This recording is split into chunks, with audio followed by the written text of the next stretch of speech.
control. Her gravity is all that I know. She's over me. She's over me. She caught me with her hypnotic dance. She holds me here with only a glance.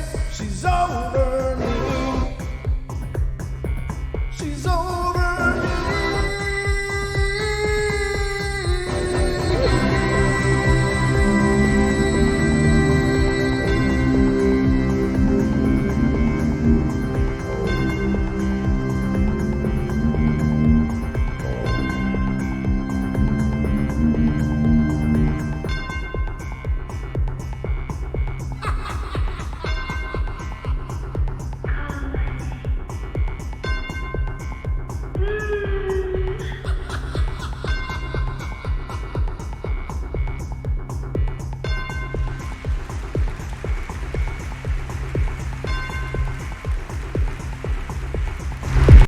And the moon rose lightly into the sky, and the shadows lengthened, and the sounds magnified within the darkness grasp.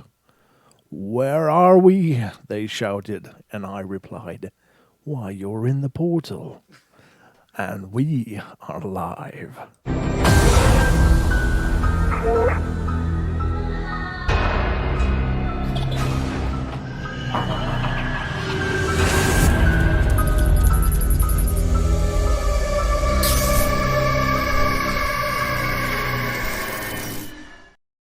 Welcome, ladies and gentlemen, to the Paranormal Portal. I'm your host, Brent Thomas, and I'm...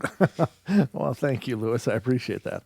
I'm your host, and for the record, I did improv that. I had no idea what I was going to say.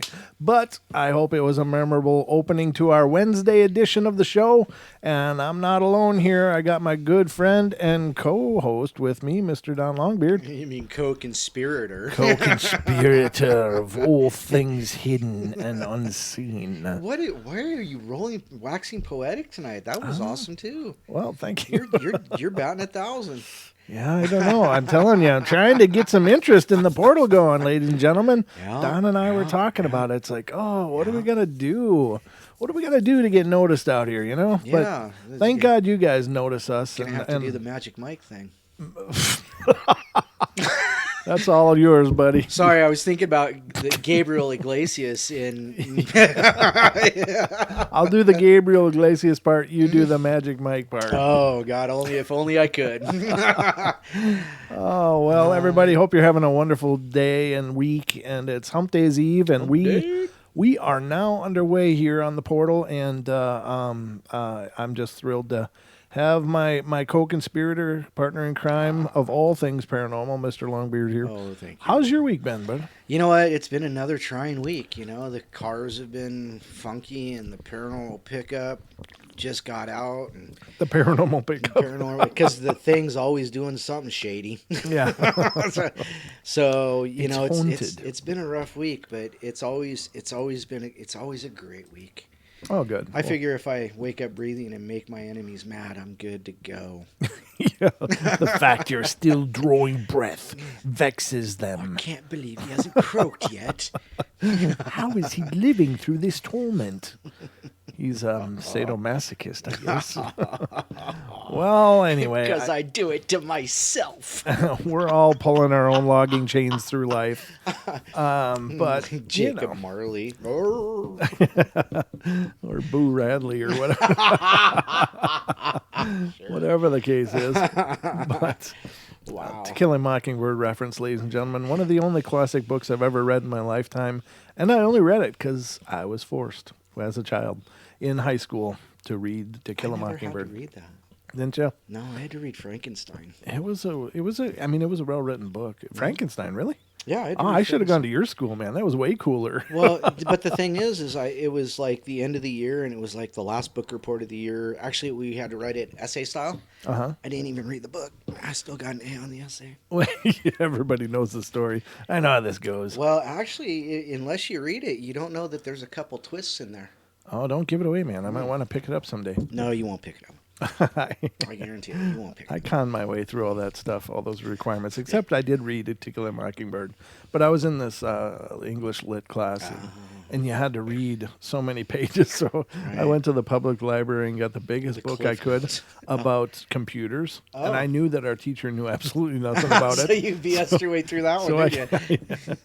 I went and said, "Yep, that's what I read." She's like, "Really?" awesome. I'm like, "Yeah, I did read this." Well, tell me about it. So I just started talking about computers. And she's like, "Oh, wow, Her eyes okay." glazed over. Yeah, she went, "Okay," and I got like 1,500 pages credit.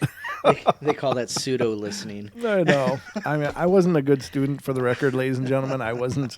I was probably every teacher's nightmare in a lot of Okay, ways. okay. So Lord Vader says, "Start the show." So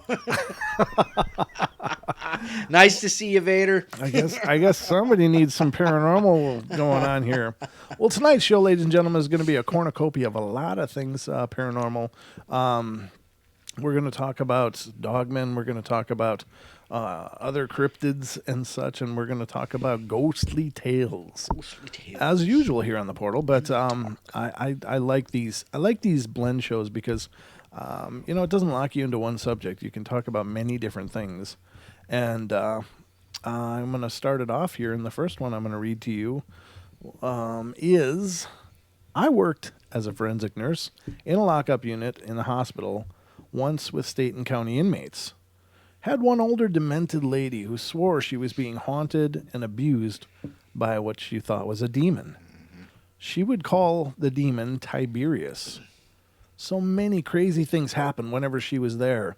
Like, we'd go into the room and do normal care and leave, and seconds later, she'd start screaming bloody murder, and we'd run into the room to find her looking like she'd been in a fight with a boxing champ. Bloody lip, black eye, markings all over her body. And no one ever saw her doing this to herself. Things would get moved around the room by themselves, like one time she was in a protective restraints because the doc thought she was doing it to herself and hurting herself, and there was no way she could have moved or done anything to herself while in these restraints, but new marks would always appear, or her tray cart would be across the room. The room was secure, and there was no way someone else was doing this. You'd ask her questions, and she'd just say, "It was Tiberius." After she was discharged, we always had trouble with that room.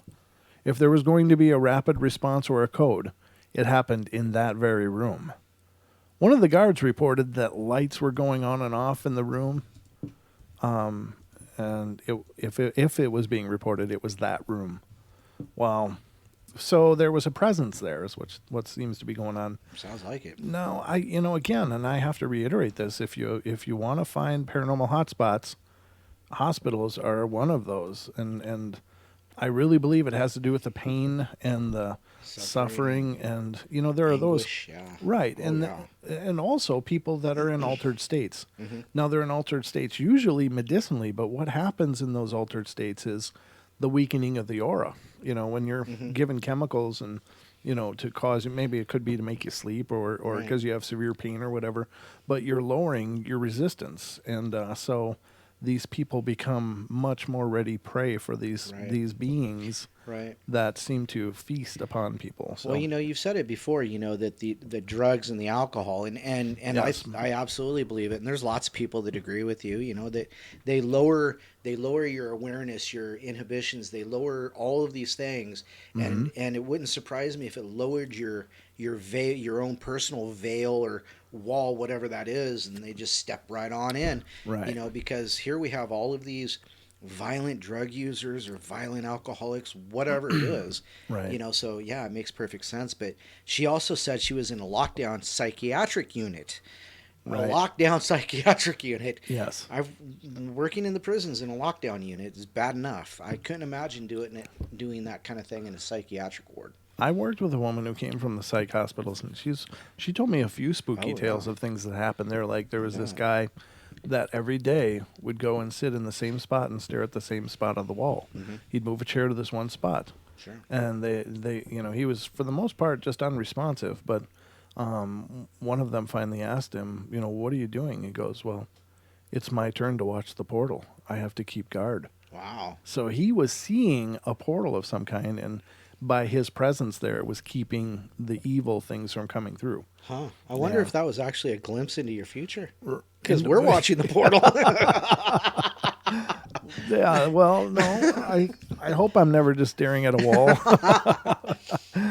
Didn't mean that. No, okay. I meant him foretelling your Yeah, future. wouldn't that be something, right? By secondhand, of course. Secondhand. You gotta So watch the portal. Wow. watch the portal. Yep. So he was sure that something would come through if he wasn't there. There's And got to be subliminal, something subliminal. well, you have to think if people are truly and their brains aren't working normally, Yeah. are they really perceiving other things? Because their delusions to them are absolutely real. And by virtue of them believing in those delusions 100%, Right. are they manifesting them in a state of reality? Right. You know, that kind of brings to mind this gal, Mary Ragwell. Rodwell. Mary Rodwell. She's Rodwell. Okay. Australian. She's over in Australia, and she works with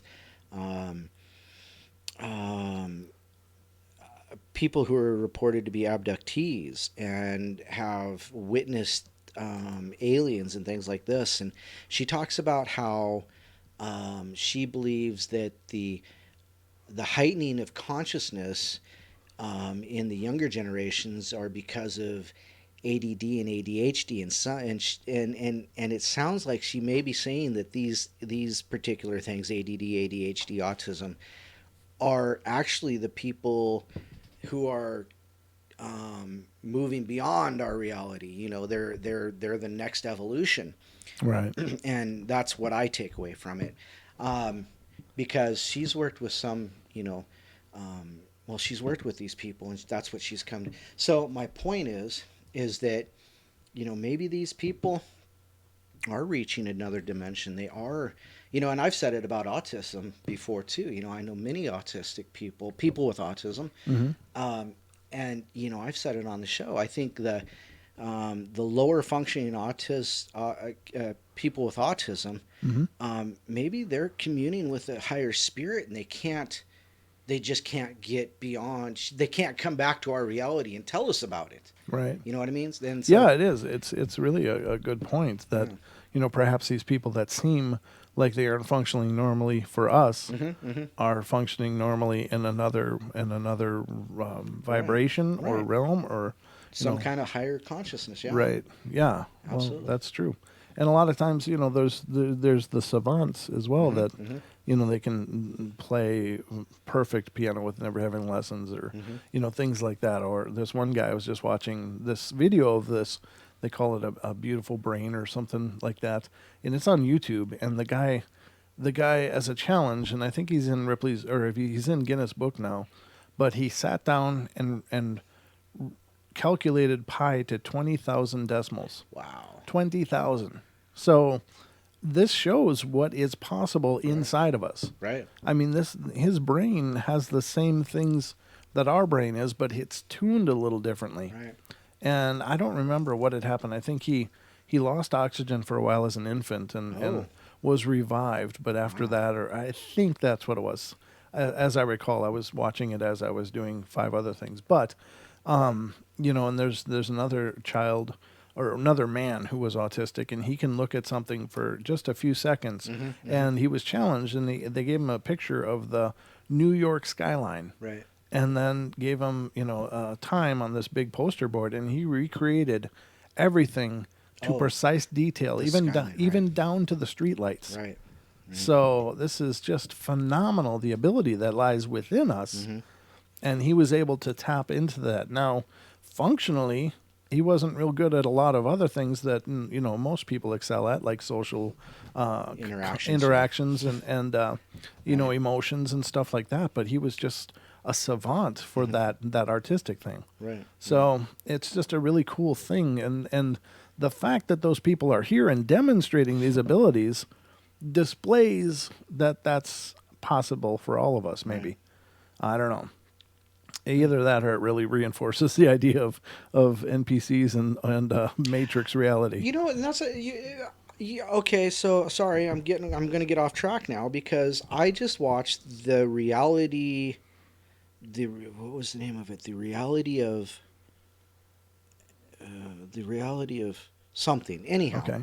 And while I watched it, I thought of our friend Chris Gio and Cherie, and Frank, the our friends that are ayahuasca shamans and Psychonauts. Yeah, the psychonauts, exactly. Yeah, Yeah. yeah. Anyhow, and I was thinking, wow, you know what? I need to get back into my spirituality, searching that way again. Sure. But anyhow, but it's funny that you brought that up. Okay. Dang it. Michelle Rodriguez was in that as well. Okay. And she was most famously Letty in the Fast and Furious movies. Oh yeah. I know Okay. who she is. Sure. So and she was. What did you say that keyed me onto this? I don't know. My brain just went, And then there's the opposite of savants. Dawn.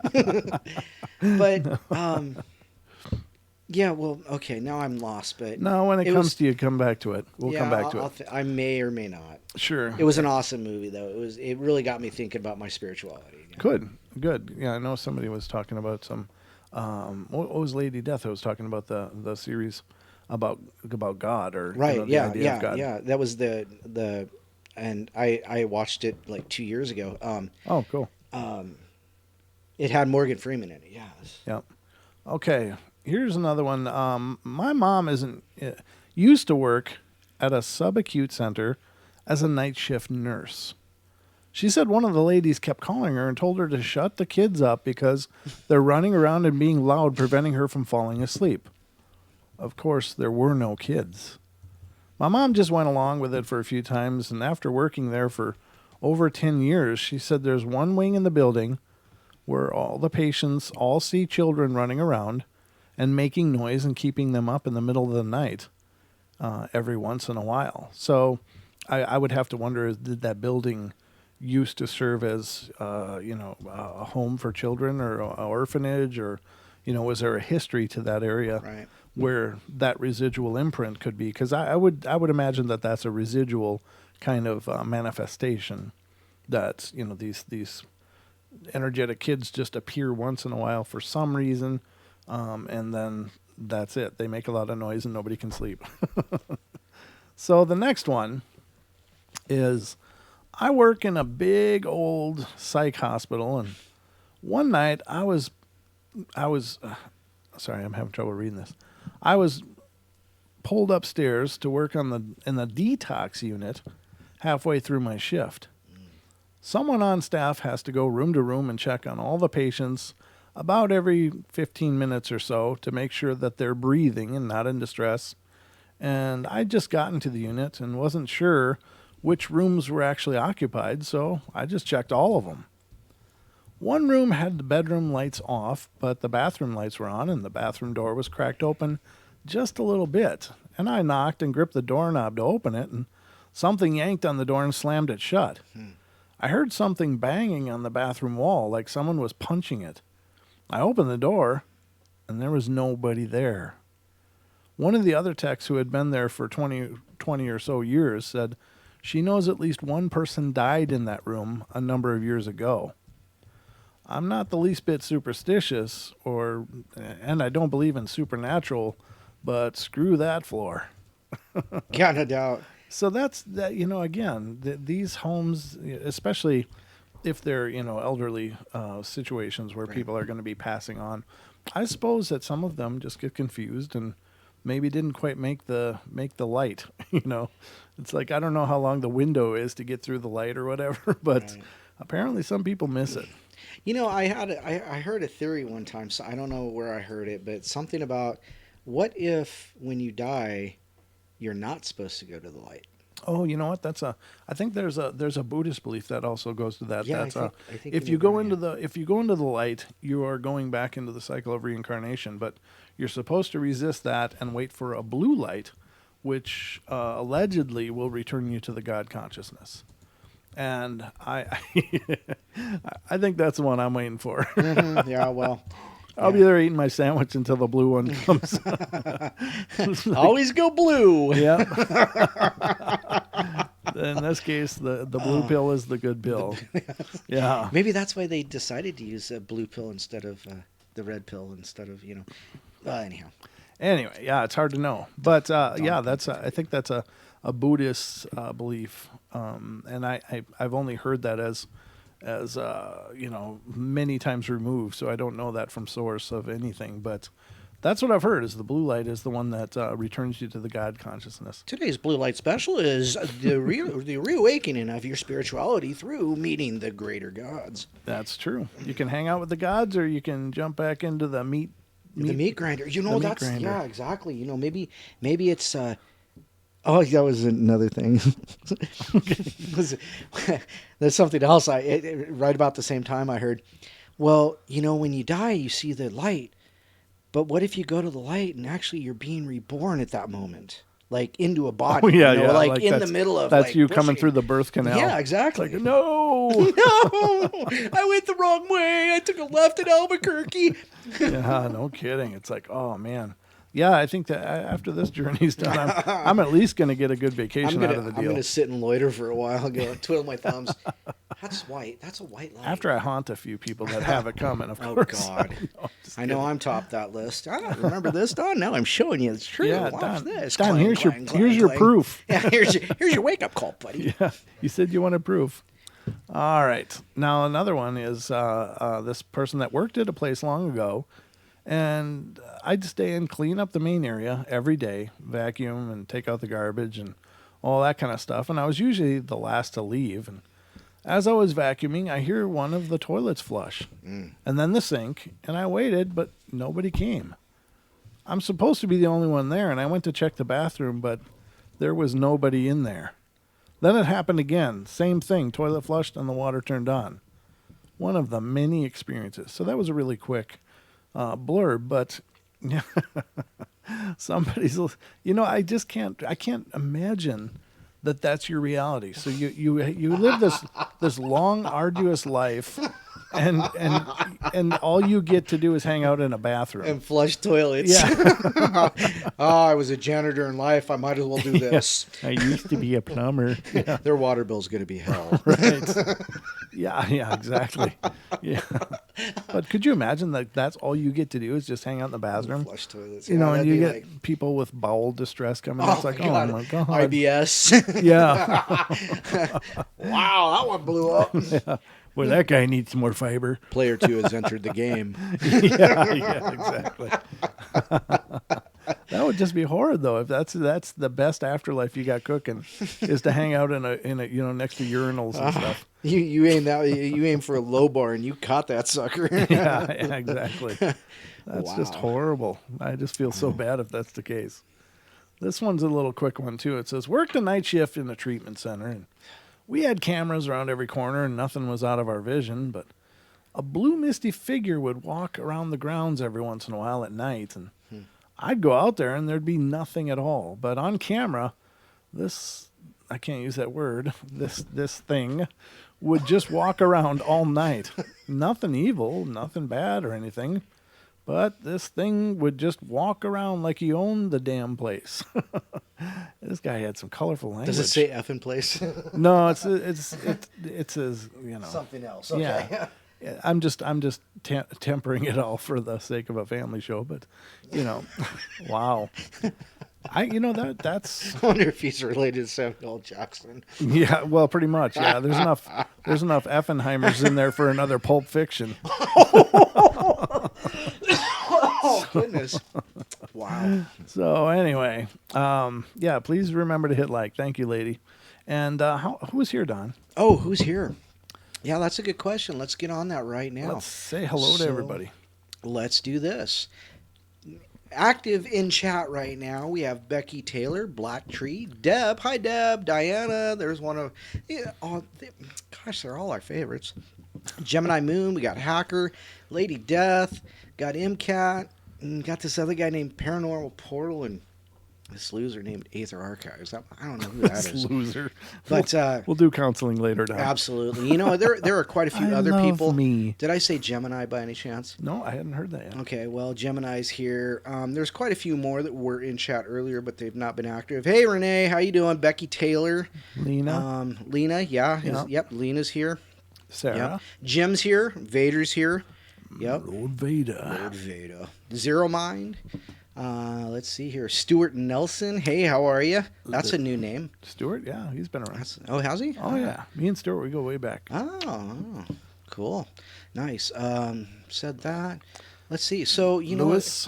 what? Oh, yeah, Lewis. How can I forget Lewis? Yep. So that's who I see immediately. Thank you all for being here. We love you all. Except for maybe Jim. We could just kind of like him. Jim, it's good to see you. Get in touch with me, Jim, too. We got to talk about another appearance. So Excellent. let's talk. Let's talk. So that's roll call for tonight. So far. And if we didn't give you a shout out, just let us know you're here in the chat and we'll try to catch it. There you go. As much as we can. All right. So let's see. That's all the. Let's see what the next one is. This one's a little bit longer. So Sarah's here. Sorry. Got a shout out to Sarah. I said Sarah. Oh, did you? Yeah. Well, I didn't say Sarah. Well, everybody knows Sarah. How you doing, Sarah? Good to see you. Hey, Good to see you all. Thank you so much. I gotta mention this real quick. I just realized why on camera I'm fading out. See how I'm fading out? Yeah. It's because of these lights behind me. Oh yeah, they get brighter and darker. Yeah. Yeah, I just noticed that. I'm like, Yeah. why the hell? Okay, oh, that's You what need it more is. of a front light. Honestly, you do. That would. No, that would- you're right. You're yeah. right. I need something a little more. Naysay just walked in. Naysay, good to see you, brother. About time you showed up. Yeah, doggone. You missed the quiz, so you lose 10 points. 10 demerits for Gryffindor. Yeah. All right. All right. So anyhow, back to the stories. Okay. All right. So let's see what's next. This one's a little longer. This is kind of interesting. I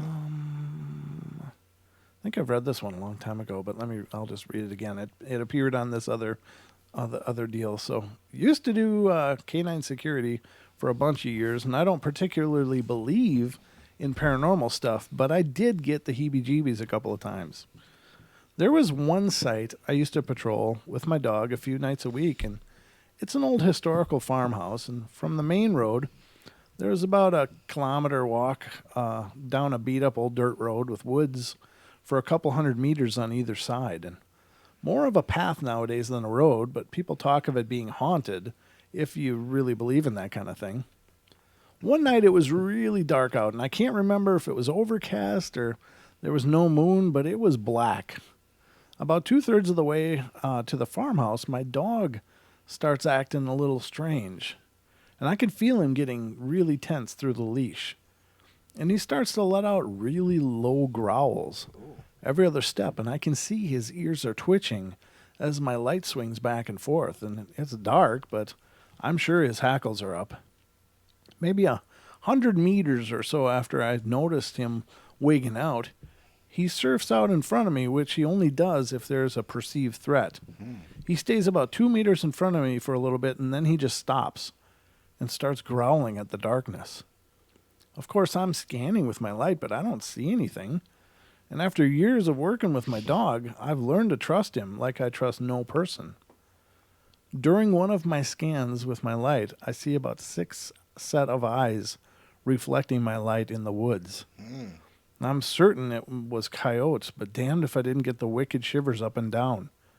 The dog and I retreated, went back to the car, and wrote it up as a clear patrol, but supernatural or not, I'm not letting my partner scrap it out with 6 ghost coyotes.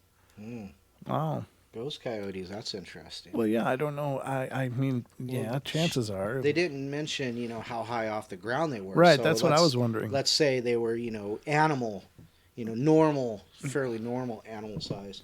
That's interesting, yeah. I was just kind of talking to some people on Facebook the other day. There was somebody asked a question, why do I never have like a Bigfoot sighting or whatever? He says, I always take my rifle, and it's usually just me and my dog, so I don't understand why. Well, 2 reasons. Okay. First one is because it's been postulated that Bigfoot can smell gunpowder and knows basically what it can do. The other one is something Jim's told us a million times, is Bigfoot doesn't like dogs. Yeah. They don't like dogs. You mean bear? Yeah, what did I say? Jim? Yeah, Jim King Bear. Yeah, Well, yeah, but- yeah. So I didn't give away anything that nobody knows. Well, I mean, there's a lot of Jims. Yeah, there's a lot of only gyms, one but there's bear. only one bear, exactly. Big Brother Bear. Yeah. You know, so and we got into this conversation. Somebody told me, "Oh, it's got nothing to do with dogs," and somebody else typed in there, "Yeah, one time I went out and I thought I went looking for my dog and I found him like 15 feet up in the air, ripped in half." So how did he get ripped in half and then 15 feet up a tree? Yeah, that's creepy. So, you know, no. Let's just go back to saying Bigfoot generally doesn't like dogs. No, that's true. So, the dog this person's, it was a canine officer that wrote that story. So, yeah, I mean, he was freaking out. So, yeah, it wouldn't surprise me at all. You know, I'm gonna dig up it's a old sound file, but I think I want to find it here. Hold on, if you don't mind. Oh, I'm okay with that. I don't mind keep at going. all. Yeah, actually, let me get into that story I wanted to read. Yeah, please. I got a newspaper clipping from a friend of the show the other day, and this is from, I think, South Carolina. I have to Charlotte, North Carolina. So it says DNA testing needed to identify mysterious animal that attacked and killed a North Carolina teacher. It says a 77-year-old North Carolina teacher has died of injuries suffered in a mysterious animal attack Friday in the small Beaufort County town of Pentago, according to a Monday Facebook post from the school where she worked. Excuse me. Investigators with the Beaufort County Sheriff's Office confirmed her death and reported that they're trying to determine what kind of animal was involved in the attack. The department originally said the animal's DNA didn't match any wildlife animals indigenous to the area, but corrected that later on Monday. Canine DNA was found on Mrs. Hamilton's clothing. However, the testing does not differentiate between wild canines, such as wolves and coyotes, indigenous to the area, or domestic canines. Domestic canines. Said an updated post from the sheriff's office. At present, sheriff's investigators are collecting DNA from domestic canines in the area for further testing. Wow. Beaufort County is the home to bears, alligators, coyotes, but preliminary DNA tests facilitated by wildlife biologists in North Carolina has eliminated any animals indigenous to this area. The victim was identified by the sheriff's office as Brenda Hamilton, a high school teacher in Pungo Christian Academy in Belhaven. Wow. School officials announced in a Facebook post at 11 a.m. Monday that Hamilton had died of her injuries at Vedant Pitt Hospital. A 911 call at 5:47 a.m. Friday reported someone had been attacked by an animal on Indian Run Road in Pentago, said the sheriff's office. The town of 200 people is not far from Pimlico Sound in coastal North Carolina. Beaufort County EMS and paramedics arrived to find the 77-year-old Brenda Hamilton of Pentago suffering from severe injuries as a result of the attack. Biologists with the North Carolina Wildlife Resources Commission have joined the investigations, officials said. Beaufort County Sheriff's investigators are continuing to investigate to determine which, if any, domestic canines in the area may have attacked Hamilton. Hamilton was an East Carolina University grad who had been a teacher at Pungo Christian Academy since 1968, according to the school's website. She taught high school English, literature, and literature at the school. We continue to discover how devastating Miss Hamilton's injuries are. Please keep praying for Miss Hamilton and her family as they make the difficult decision in the coming days. So that must have been from part of the original post, because they did say that she had died from that attack. Now, here's a couple interesting things. How's our stream health? Because we're frozen. No, no, we're not. Oh. I mean, it's kind of, but I asked because I saw this red bar here, and people said the stream's doing okay, but now some people are saying it's buffering a little bit. But Gemini says no buffer. Just got a notice Yeah. of the show. So okay. right. Well, But just go ahead with your thoughts. so any of my thoughts. Well, here's my thoughts. Okay, so they said it's no animal that is indigenous, no wild animal indigenous to the area. So they're going around basically swabbing domestic dogs in the area. Right. Okay, so here's my thing. There's two things here. Okay. Obviously, something's missing from the story. That's thing number one. Because DNA, and here's number two, DNA is so deep that they can take that canine, they've already determined it's canine, but they can take that canine and they can tell if it's a wolf, they can tell if it's a coyote, they could tell even if it wasn't, if it was a big cat, if it was a cougar or whatever. Right, but it's canine, not. But it's canine, not you're feline, right. yeah. But the point is you can send your dog's blood to a DNA lab, and they can tell you what breeds your dog is. So here's my question. How can they not figure out that it's not a domestic dog because they can check to see if it's a domesticated breed? Why are they going around swabbing dogs in the area? Right. They could tell. They can tell that. Mm-hmm. So if they can't identify it that it's wild, why are they not breaking it down to find out if it's a domestic? If it's not a domestic and they can tell exactly what breed, what's wrong there? Right. There's something wrong there. There's information missing or withheld. It seems like there is, yeah. Like there So, might be something. Yeah, up. just really. Wow. Yeah, I can't believe that they can't figure it out. Well, there's a, Well, if it's something that's never been seen before, aka Dogman, Bigfoot, something like that, some kind of cryptid, even a rake for that matter. If it's something like that, then they would be able to say right away, it's not a domestic dog. It's not any breed that we know of. It's not a wolf. It's not a coyote. It's not a domestic or... So, what else can it be? Yeah, I don't know. What else can it be? Yeah, that's the creepy part. Well, what if it is a dog, man? Well, Deb Varner says they're talking about an unknown breed. Well, but that's still not. They would be able to still tell if it's a quarter pit bull, a quarter Rottweiler, a quarter Doberman, and a quarter,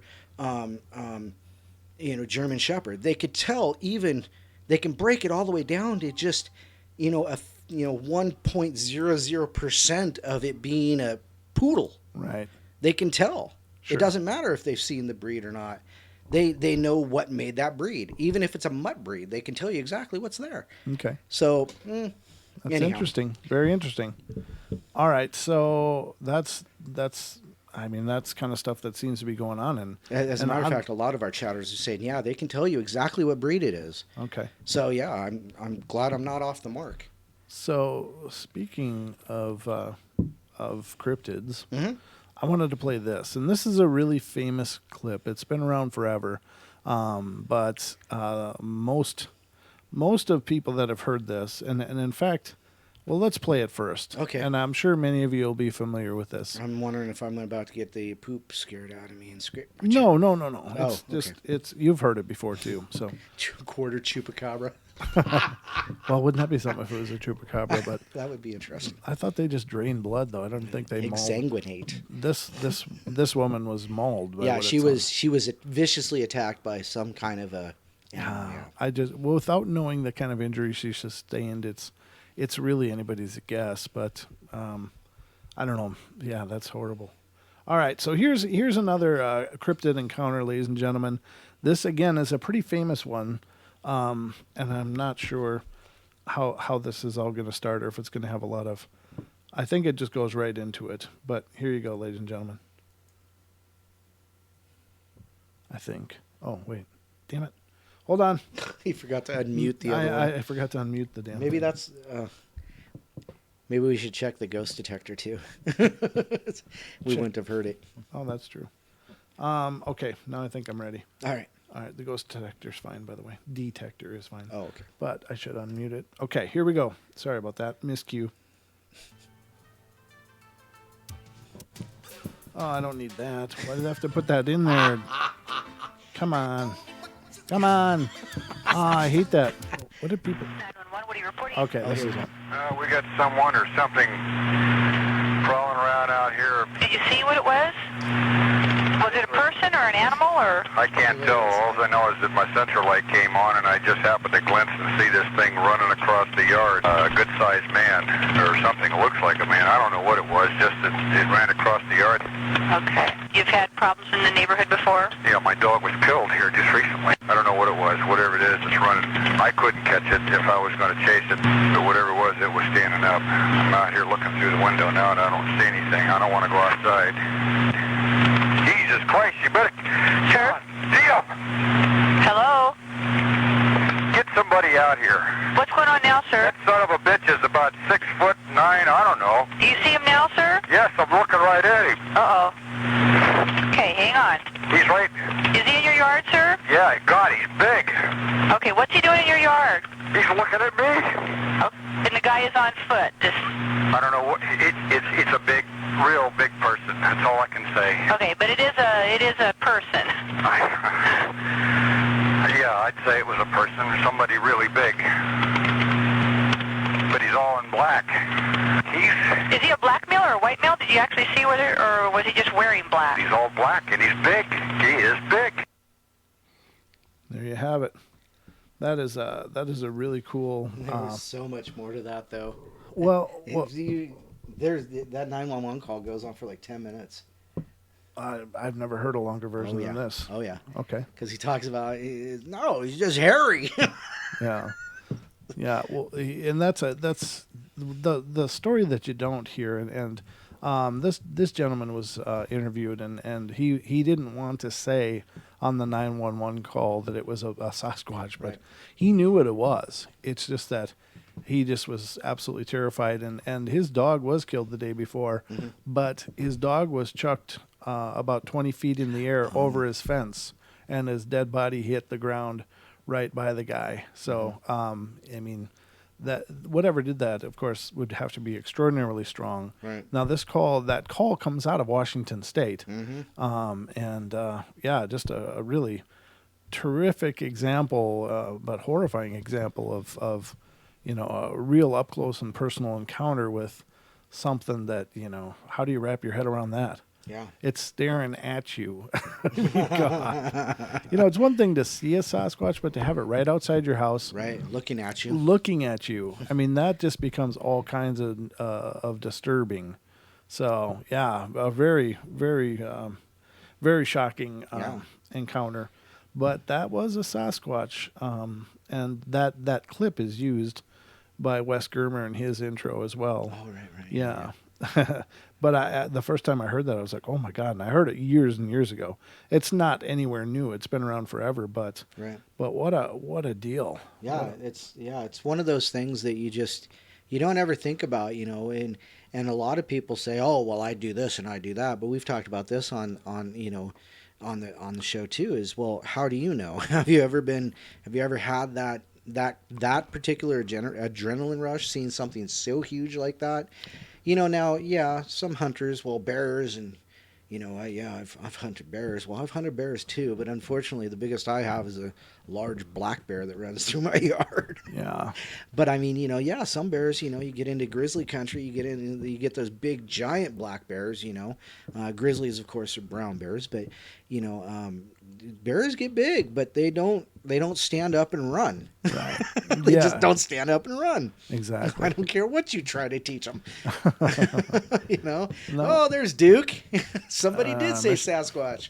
Mr. Duke showed up. We always say Sasquatch here on the portal. Duke, you know that. Oh, yeah. But good to see you, brother, and thanks for being here. But that call is just a phenomenal example of somebody having a really up close and uncomfortable encounter. And and Duke, I'm sure, knows a lot more about the background of that than I do. But I do know the guy was interviewed, and And he did know what it was. He just didn't want to say on the 911 call because he knew nobody would come out if he said, I got a Bigfoot in my yard. Nah. They would have went, all right, it's time for your meds. Go to bed, sir. And here's your lithium. Yeah, exactly. Which is Just do the unfortunate shuffle. because I what if he was really in danger? Yeah. You Yeah. know? So, but he handled it well, and you can hear it in his voice. He's not acting. He's just like, You oh can my hear god, that. oh my god. Yeah. You know, You it's can hear that fear in there. yeah. So a really wild situation, but and I'm sure there's others out there, but this is the only one I'm familiar with, and I don't want to get copyright strikes, so I'm not going to play any others that might be out there. But yeah, I just thought I'd share that with you guys in case some of you hadn't heard that. That one's been around a while. It is kind of chilling actually when you hear all of it, because that goes on for like 10 minutes. See, I didn't know that. I've not heard a longer version of that than that very version. I suppose that's probably true because, of course, the 911 operators are trained to keep people on the phone and keep talking. Right. Well, he also says something about, I'm going to get my gun and shoot it. And they're like, no, don't do that. well, yeah, because they're still working under the possibility that it could be a person. Yeah. They don't know. But yeah, that's just creepy. Out here, they'd probably be they'd be a 911 call to tell them to bring the body back. Yeah, Brian. Up here in North Idaho. Yeah, no doubt. They'd be like, no, we're just going to put it in the freezer. We'll barbecue it this weekend. Yeah, Oh, sorry, that'd be me. that's Don's basement meat. Yeah, Duke says his dog had been killed by something not long before the call. Yeah, so Yeah, the day before the call. yeah, he's familiar with it. Hi, Danielle, and somebody else, Gordon N. How are you doing? Great to see you guys. Thanks for Nice. being here. Thanks a bunch for being here. So let's continue. What did it say? Oh, when I was a child, I always had bizarre dreams where I had a friend that was named Michael. He was a young boy, a few years older than me, and we always played games and had a lot of fun. And when I told my parents, they didn't seem to really care too much until I actually described him. Unbeknownst to me, Michael had the same name and appearance as my uncle who had died in a boating accident as a child. His death devastated my grandparents, and so my family never displayed photos of him, which freaked my mom out. How did I know what he looked like and acted like if I'd never seen him? After a couple of weeks, my family decides to light some candles and pray in an attempt to exorcise him, I guess. And when I went to bed that night, I had a dream where a very serious Michael offered me some candy. It looked like a red jawbreaker, and he kept insisting over and over that I eat the piece of candy. Seeing him so serious scared me. He'd always been so happy and playful. So I declined his offers, and the last thing I remember before waking up is seeing how sad he was. And that was the last time I saw Michael, and I told my mom, and she looked relieved and told me that was him trying to take over your body. Who? Jeez. No one's talked about it in around 15 years, so I'd have to ask my mom about the story again. Wow, that's freaky. I suppose. I don't know what the candy. It's like Morpheus in the pill, right? Go ahead, take it. Weird. Very strange story, though. All right, the next one is. Oh, I've read this one before. I guess I'll read it again. It was kind of creepy.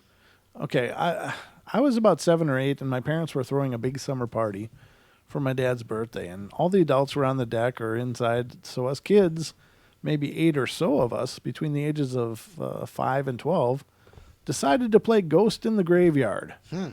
Our yard was narrow but really long and had a lot of grass on the left and a raised deck that spanned the whole right side of the yard. For a short kid, you could easily crouch under and walk around under the deck, so it made for awesome hiding spots. I was at the very back of the yard, hiding next to the shed in the pitch dark, and I had a little flashlight, but this was my yard, so I knew every inch of it, and I was comfortable in the dark. And I could hear the other kids on the other side of the yard. That was all grass, but from where I was looking directly at the underside of the deck that went all around our above-ground pool. And I heard a noise and looked over to see if someone was coming from under the deck, and I remember suddenly freezing in place. From under the deck, this thing came forward. It was all black, just this dense black shadow, the size of a huge man. Definitely not a kid, and there was no way an adult could have crawled the whole length of the deck to the back of the yard with so little noise. It looked like it was made of smoke, and it moved weirdly, like it was kind of unfolding. I was absolutely terrified, and all I could do was stare and hear my blood pounding in my ears, and I stood up all the way, and it looked massive. The only way I could describe it was like a silhouette of the Hulk. I swear to God, it stood for a moment and then walked through the chain link fence into my neighbor's yard and blended into the trees. I started crying and ran for it. I found my best friend Adam and just wailed. He's so confused and just brought me inside to my mom. I was so scared to go outside for a few months after that, and I never went back under the deck again. Wow. We moved from that house when I was about 11, and I'm 28 now. But I can still clearly see that thing in my mind, and I've seen other things a few times since, but that was the first time and by far the scariest. Well, that's creepy. So he didn't, whatever it was, didn't see him? I think it did staring see at him, or but just ignored him. But he started screaming, so it just kind of went through the right. chain link fence and melted into the trees. But that's just the thing. Excuse me. That's the thing. I mean, these things, are they out there? I mean, is this just the fantastical imagination of a child? I don't know. It's possible, but it's very possible he saw something that kind of defies our imagination. Of course, black masses are nothing new in the world of the paranormal. There's so many thousands and thousands of encounters with black masses. They don't necessarily, they just look like smoke. They can coalesce into a figure, but generally they're just these masses of darkness. What? I just had a Black Sabbath song go through my head when you Of said course black you did. masses. Of course you did. Welcome to the show, Don. Hey! Glad you could make it. Yeah. I just tuned out there for a moment to listen to War Pigs. War pigs, gotcha. When I was younger, I had an invisible friend that my family and people knew about named Tom. For some reason, from the ages of 6 to 10, I could just imagine what future events might be like for people, and I knew my mom, dad, siblings. Pretty soon I could tell people exactly where they would be standing at the same time the next day. All of this occurred while I played with my friend Tom, who was always smarter and a step or two ahead of me. It's hard to explain looking back on those years now, but I know that there was something unnatural about what had been happening. And that's the whole story. So I don't know what to say about that, except that it sounds like he had a ghostly imaginary friend, I guess. Yeah, named Tom. There's no, Named Tom. no. Ground controlled Major Tom. Sorry. That's See, now you have a, yeah, see? I went there too. Yeah, okay. Except the thing is I didn't sing it. Lady Death is singing it for me. Oh, she's singing War Pigs? She knows the song, yeah. Oh. Because she's just like witches at black masses. Okay, now That's- you did sing it though. Yeah, now I did. But, Yep. it's because of Lady That's Death. because you're going to blame her. You're going to blame our mod. Hey, I didn't say it out Our loud. wonderful mods. And thank you especially to Lady Death and Diana for helping to keep track Absolutely. of this chat room of ours, although everybody in our chat room is always awesome. We're very lucky about that. Carmen, Carmen, nice thank to you see very you. much. She says, hit that like button. This is fun. Oh, yeah, it's mayhem. I like that when these people have so much energy and enthusiasm. I know, huh? Woohoo. Welcome to the family. Wow, yeah. Welcome to the family. Okay, next one. Okay, so to start off, let me say that before this happened, my dad was very, very, very close-minded and 100% absolutely didn't believe in ghosts or anything paranormal. I didn't believe in them either way. Ghosts might be real, they might not. I had an whatever kind of attitude. And that was until the incident in 2014. Oh. This incident. I used to work late nights, and before I had learned to drive, my dad would pick me up from work. It was about 11:30 at night, and we were heading home, and our house is about 3 blocks from a cemetery, which isn't really that relevant, or it could be, but it's still cool fact to mention. Nobody else was around, and we were driving past the cemetery and heading towards a small intersection, and the next thing we knew, Right in the middle of the intersection, our car headlights lit up the figure of a man standing right in the middle of the road and facing our car. I had already started to push my foot into the passenger footwell, mimicking braking, and I was about to warn my dad to slow down because of the man standing on the road, but I didn't even get the words out of my mouth as he'd already started braking. Next thing we know, we're driving through the exact spot the man had been standing, and there's nobody there, vanished completely into thin air. My dad momentarily slowed the car down to look for him, but there was nobody to be seen, and no place for anyone to hide on the sides of the road. At this point, my dad and I still hadn't said anything to each other. This whole incident had taken place over the course of about 20 seconds, and it had happened in complete silence from us both. We kept going towards home, and each of us figuring we were going crazy, and our minds were playing tricks, and about 20 seconds later, we both looked at each other and said the exact same line. Where did he go? When we arrived home and my dad had parked in the driveway, we turned to face each other and started discussing what we had seen and how I was about to warn him to slow down, but he had already done so because he saw the man as well, standing right in the road. We had the exact same recollections of what we saw, and we had both reacted accordingly, and despite not really talking to each other the whole time, we both recalled the exact same details, right down to how the man was standing and what he was wearing.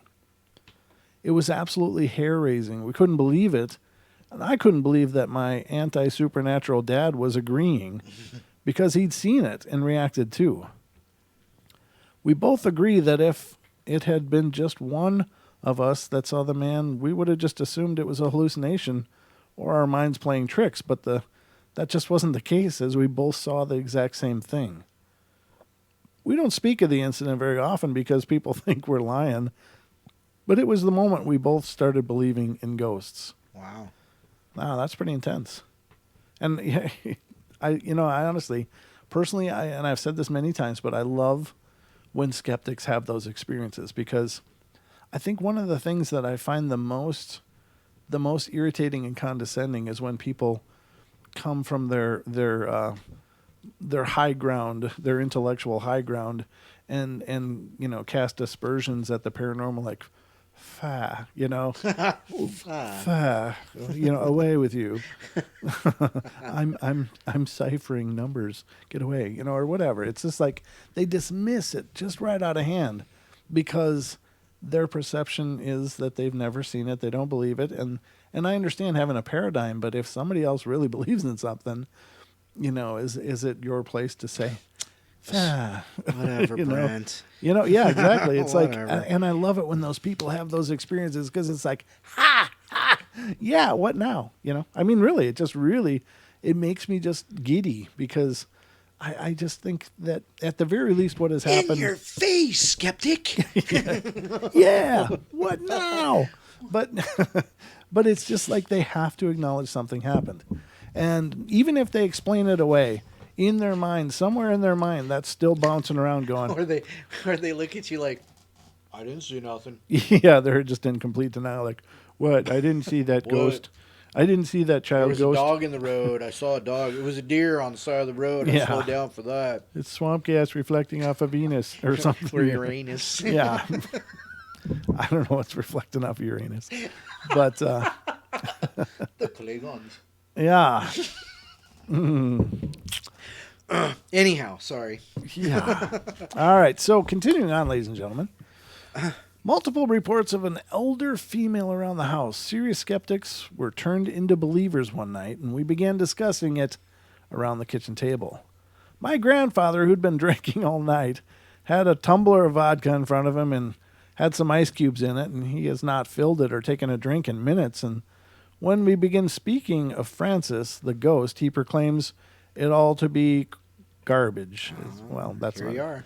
Loudly. There's no ghost named Francis here. He didn't quite yell, just said it with a lot of conviction. His glass shattered. Not broke, not cracked. It shattered, as if it had been slammed down or something. And that was the last weird occurrence, and no sightings since. I'm convinced she was unaware of her purgatory-like state, and his yell in her presence shook her from that fog, and she was able to move on. Wow.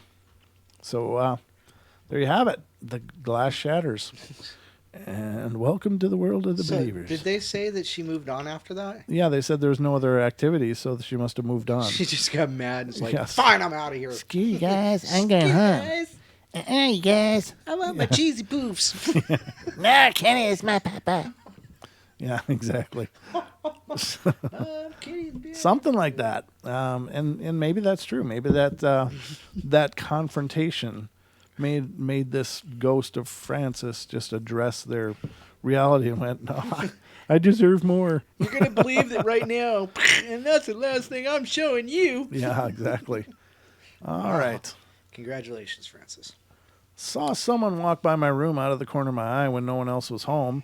Heard a young girl's giggling from the hall, but there were no women in the house. And there have been a number of times where I can feel someone watching me in a curious way rather than anything sinister. And what's happened with others home but asleep, or that's happened with others home but asleep, and when I'm alone in the house at different times of the day. The odd thing is that these have happened in multiple houses and apartments that I've lived, so I feel like I may be being followed by a spirit of a young girl. Granted, I haven't felt that watching in a while, so she might have finally moved on or found something else to watch.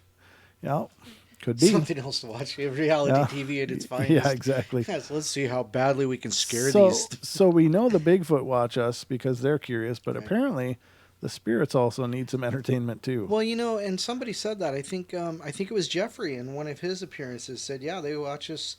Oh, well, yeah. Well, it's been a lot of people, actually, because Chris has mentioned it.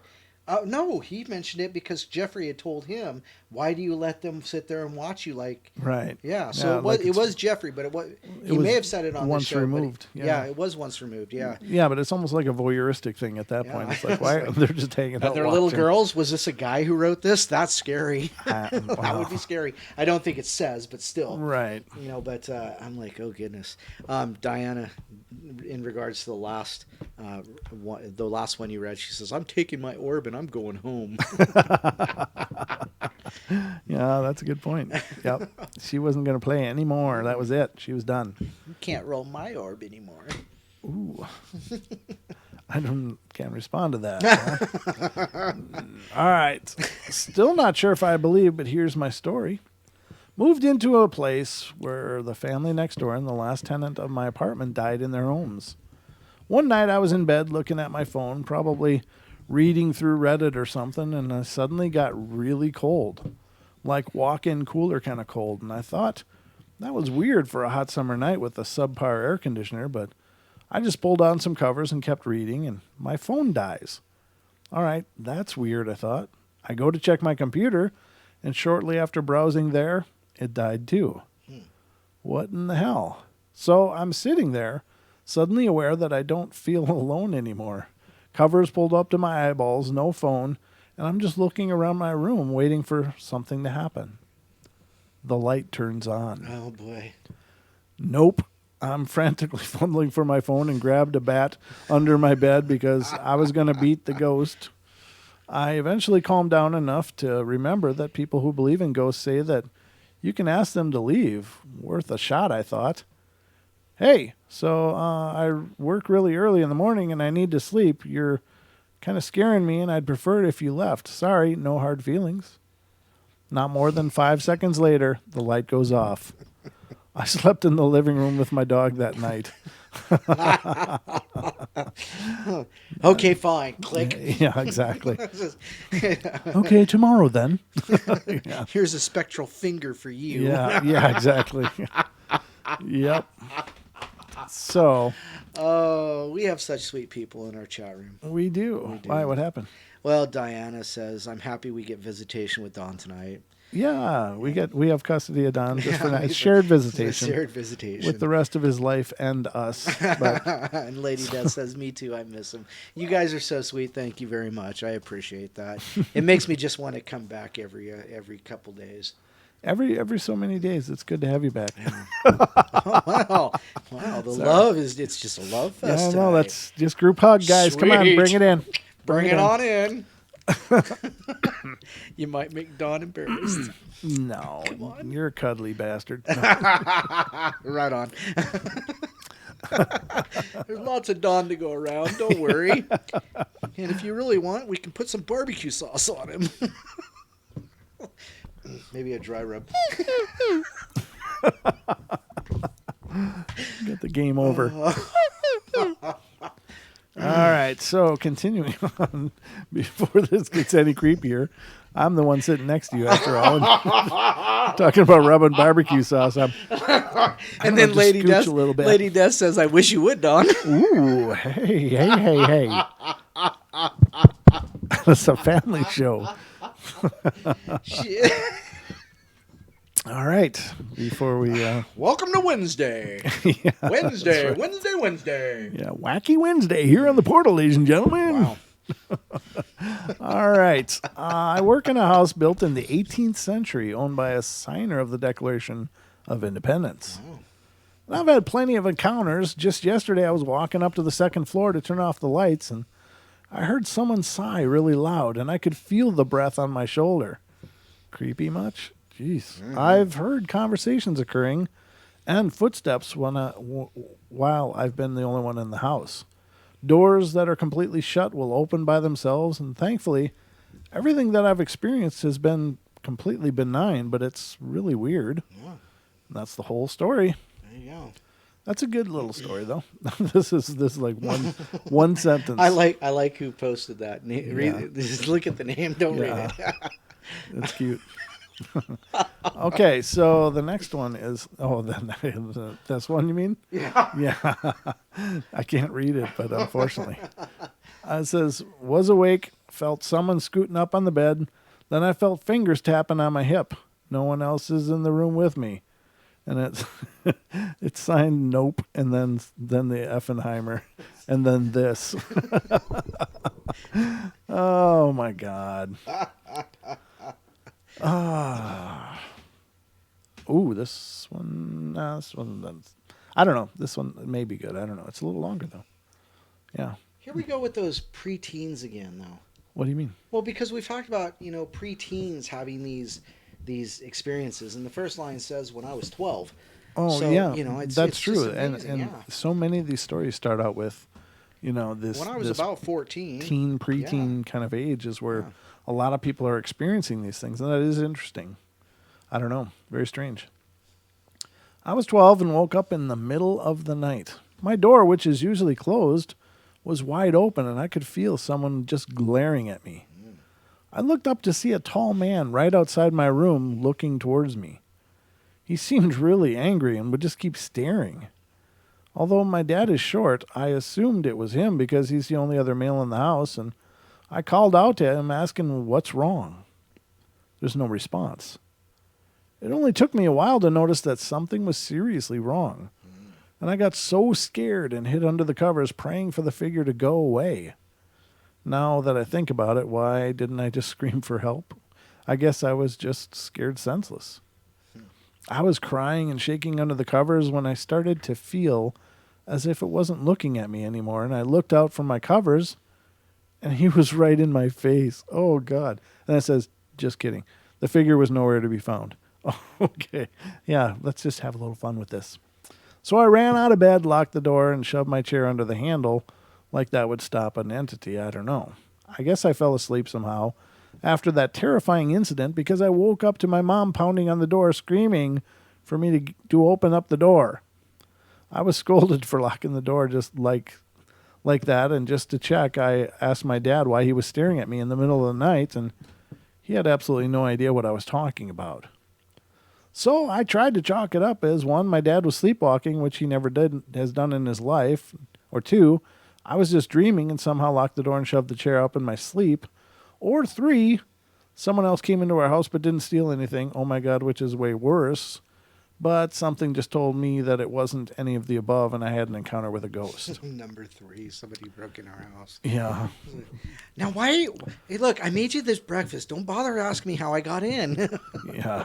Here's a sandwich. Here's the sandwich. All right. My dogs would do that. They'd be like, "Hey, you make me a sandwich, you can have everything in the house." Yeah, you don't really have guard dogs. You just have dogs. The only thing they guard is their food bowl and the fridge. You've got like furry roommates I know. that are deadbeats. I know. That's what, They just lounge on the couch all day and watch television. how you doing? Hey, You're going by the fridge, right? Grab me a beer. grab me a milk bone on your way back. There you go. That's it. All right. When I was around 12, again, 12, there you go. Yeah. It's true. My family and I moved into a new house. Money was really tight, so we were renting it. And it was a fairly nice place and newly built, so I liked the sound of it. And we arrived to start unpacking, and I step inside to check the place out, but it just seems kind of off. I tell my mom, and she tells me it's just because it's a new place and just get over it, and so I do. On the first night, I'm sitting in what was supposed to be the dining room playing games on my DS, Nintendo, I assume, and I hear my little brother, who's around 6, say, "Hey, guys." And when I look over, I see that all the cupboards are open. Oh. Now, none of us could have reached the ones on top because they're way too high. My dad is the tallest at the time, and he was 5'6", and somehow my sister manages to convince everyone that I'm playing a prank. But I'm freaking out. But I somehow managed to convince myself it was my sister trying to get me in trouble. After a few days, we all begin to notice really weird things.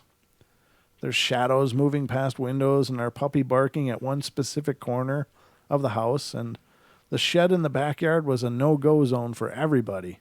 Even our puppy hated it.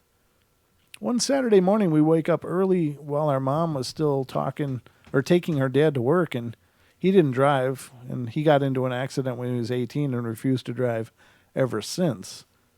And as my sister and I are watching cartoons, our little brother screams and runs up to us crying, and he says he saw a witch. We hide in our rooms, and we tell Mom when she gets back, and she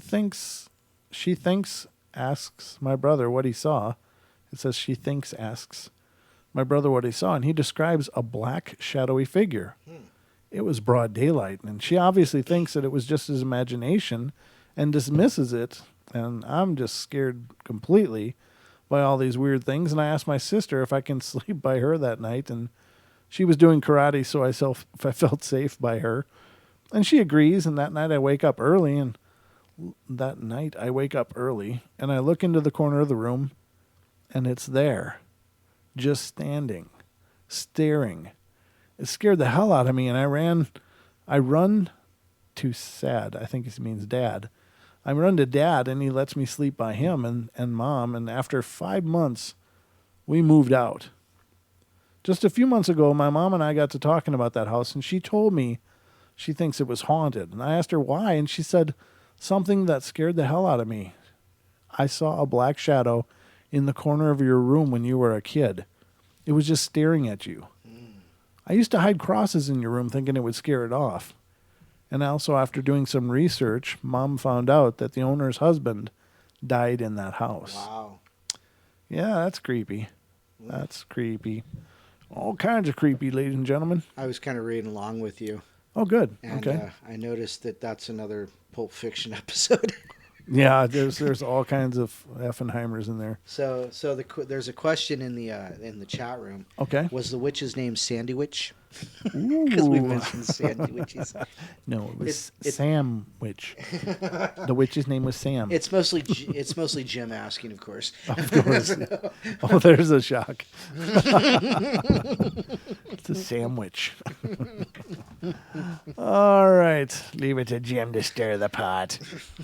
All right. I don't really believe in ghosts. However, I did abruptly wake up one night due to coughing. And then I saw a figure in my room bent over the bed and looking at me. God, that's creepy. It wasn't coughing, it was choking. Yeah. It then stood up and slowly faded away. I don't know how I can explain it or what the hell it was. I did confirm that I was awake and not dreaming. My dad says it's my grandpa just watching out for me, since I was pretty ill at the time, and I'd like to believe that, but probably not. He did die at the same day I was born, and he says we are very similar in personality. See, that's that. Don't go to the light. Yeah, don't be go. reborn. Be Yeah. reborn as your past life. I am my own grandpa. Yeah. I am Grandpa. Tell your dad to go to his room. Wow. Yeah. There were 3 times that I can think of off the top of my head when I was 3-ish. Oh, wow, that's a good memory. I had 2 imaginary friends. I don't remember their names anymore, and it was a long time ago, but it was something simple and white, though, like white. Something simple and white, like Tommy or Timmy, for both. What the hell does that have to do with white? Ay. These friends were both boys, both the same age, and looked exactly the same, and they both wore overalls and no shirt and were really pretty dirty. One carried a pitchfork, not like the devil, but like an old hay pitchfork for farming, and one little boy carried a shovel. This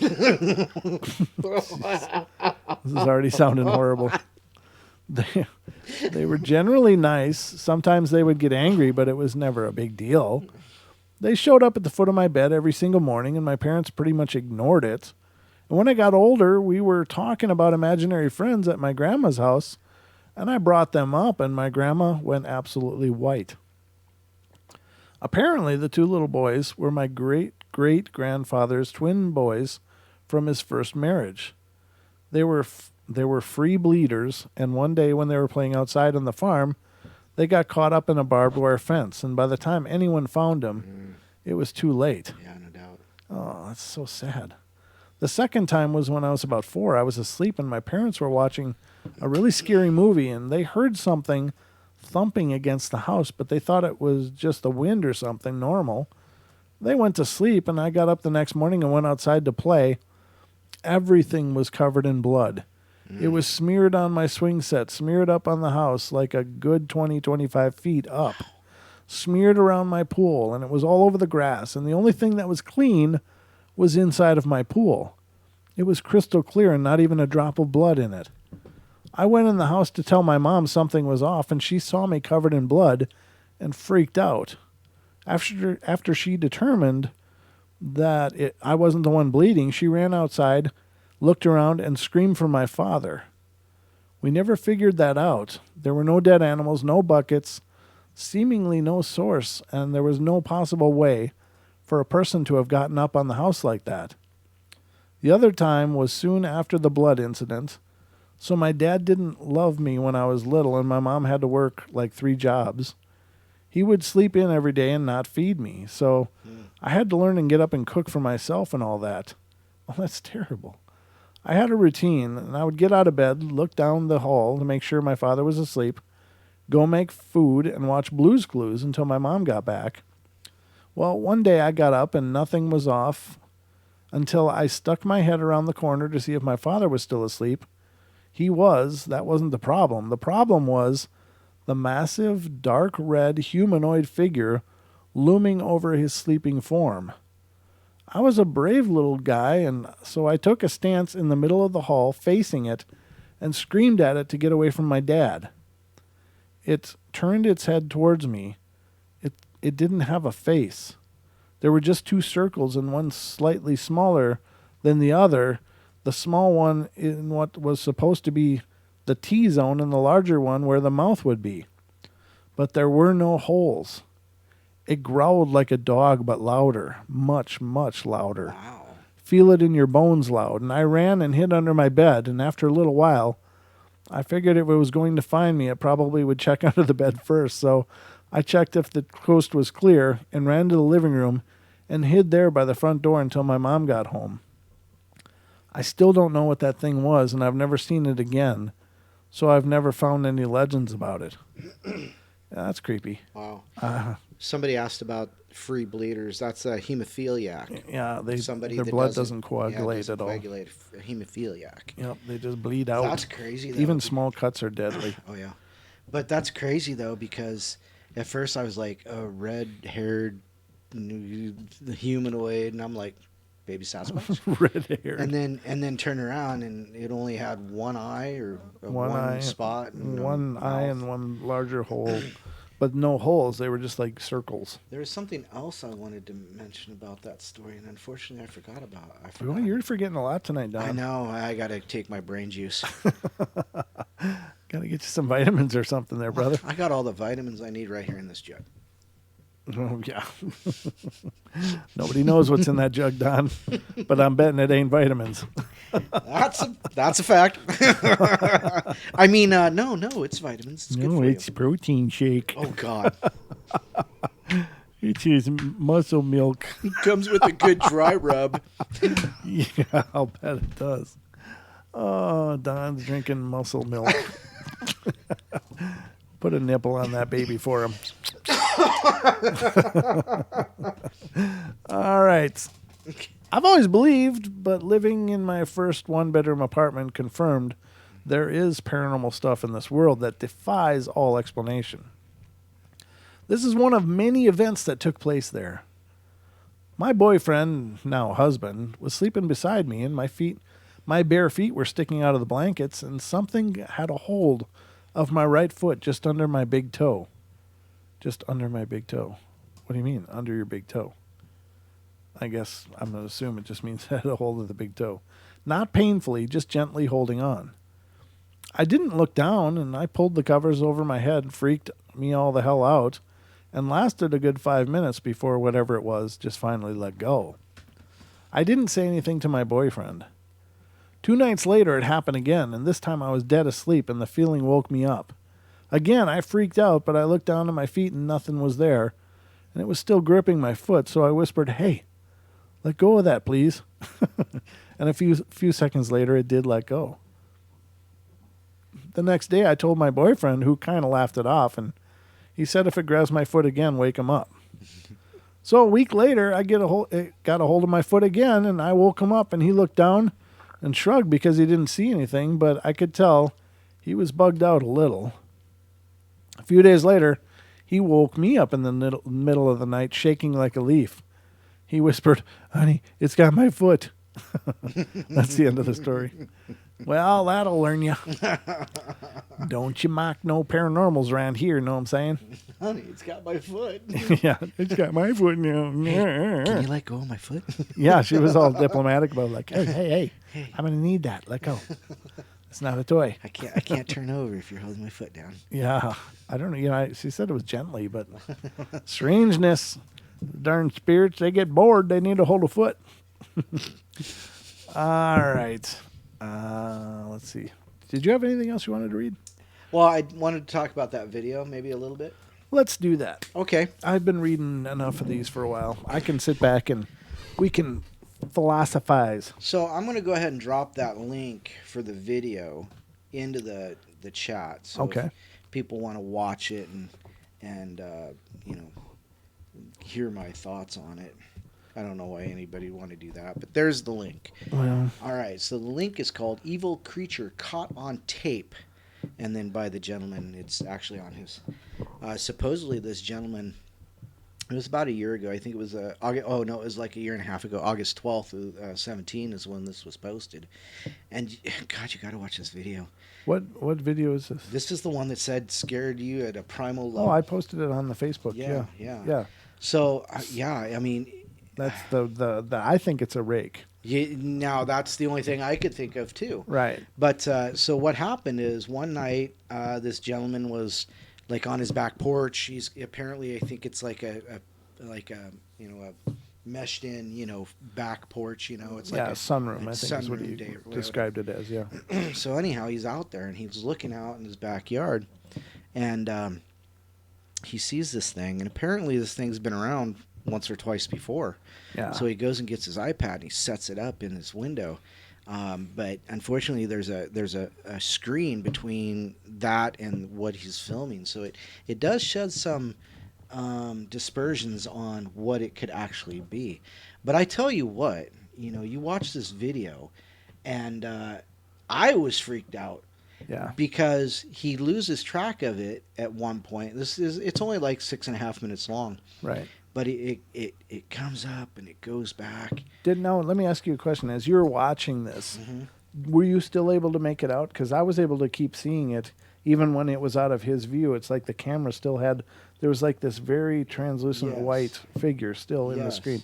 And then at the end, Yes, you could see it as it goes. It comes off to the left. Yes. Yep. Yes, I saw Okay. that. All right. I was Yeah. curious because I was like, well, I can still see it, but apparently the guy couldn't. But maybe Right. the camera was a little more sensitive and was Probably. able to It still was pick that up. Picking up probably the reflected light off the obviously white Yeah. humanoid entity. Oh God. You know, the and thing that's moves so creepy. Yeah, Oh. and you know it moves like, you know, and I think like we talked about earlier tonight. You know, I think part of the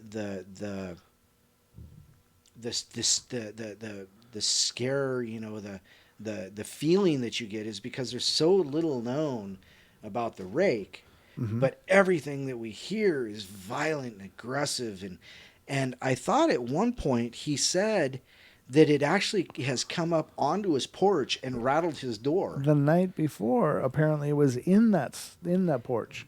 It was up on the porch running around, and he heard it and came out and saw it run off the porch Right. quick. Right. So yeah, this wasn't his first experience with it. It had been going on for a while. He keeps referring to people finally won't think he's crazy. Right. Because now he had it Now on, he has it on video. tape. Right. Now here, and we discussed this on one of the bedtime stories, I think. But you know, some people have responded, well, it looks CGI. Right. Now, Wow. my thought on that is that, okay, I'm actually learning computer graphics, you know, doing 3D modeling and animation and stuff. And I'm here to tell you that to model that and make it fit and to blend it with the scene and to mask out the screen so that the Right. screen stays prevalent in the scene would be so much work for an absolutely unremarkable model. I mean, you can't ever quite see what the thing is completely, but you can make out that it has really gangly arms. You can make out that it's squatting a lot Right. and kind of gets up and Kinda walks tall and thin. still hunched over, but Yeah. squats again. Yeah. And so it's a pretty unremarkable character for a six minute video that not a lot of people have really seen. You know, it's not like it, you know, went really viral or anything. It's been seen 465,000 times. Right. And, you know, well, exactly. But I mean, it's been around for Right. quite a long A time. year and a half. Yeah. Right. Yeah. So it's not like it just went viral and, oh, it's a big hit and somebody got their attention. Now, the other people have said, well, maybe it's a person, and that you Right. can't rule that out because you really don't have enough visual evidence Right. to go on. But if that is a person, this guy is not in on it. He doesn't know that it's a person. He's seeing some kind of what he's describing as a demonic figure. Right. Right. And the person he's calling, they go right into, you know, he's like, please pray, please pray. The guy is very clearly freaked out, begins crying, Right. and is really emotionally distressed. So whatever he's seeing, he's believing what he's seeing. He Right. has no doubts that something is really wrong with whatever's going on. Something really evil out there. Yeah. Right. Exactly. Now, I can tell you that from an emotional level, and I'm sorry, I didn't mean to hijack Oh, this. keep going. But from an emotional level, I watch thousands and 1000s of paranormal videos. It's just part of what I do with the show because I'm always looking for, you know, anything new and exciting. Whatever is going on in this screen hits me on just a real emotional level. Like I'm just repulsed by it. I don't know what it is, but I'm thinking it's a rake. But whatever it is, it's like it has an energy to it that just affects me, and it makes me feel sick to my stomach to watch it. Right. Right. And I've watched it several times, and I don't know, something about it just really, it's like, I don't know how to explain it, but it just hits me on a real emotional level, like, no, no, no, no, no, no, no, Right. no, no, you know. And then when it's creeping forward, I'm like, no, no, no, no, no, no, no, no, you know. I don't know what it is, and I can't explain my reaction to it. I don't know how to quantify that or to make sense of that, but I'm just feeling it on a real emotional level. Can you explain what a rake is? Lady Death asks, and that's a really hard thing, you know, because we've heard a few different kind. I've heard a few different